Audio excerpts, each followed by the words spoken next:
ఏం చేస్తున్నారు? ముద్ద చేసినమ్మా, సామాన్ తీసుకెళ్తాను బయట. మీది అయిపోయిందరా?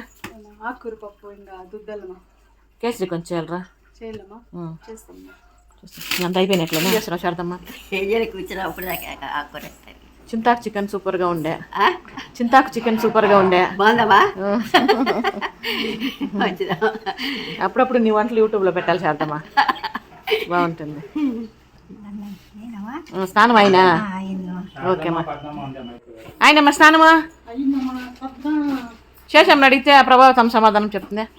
స్నానం అయినా పోసుకుంటే తలకు పోసుకుంటే ఒలికి పోసుకుంటామా? తలకే ఒలికే పైకే, ఈ పైకి పోసుకోలే అంతే. మనం పోసుకున్నాం కాబట్టి ఈరోజు ఈ పైకి పోసుకోలే, ఈ పైకి మాత్రం పోసుకున్నాం. Okay, very good. హాయ్ చెప్పమ్మా.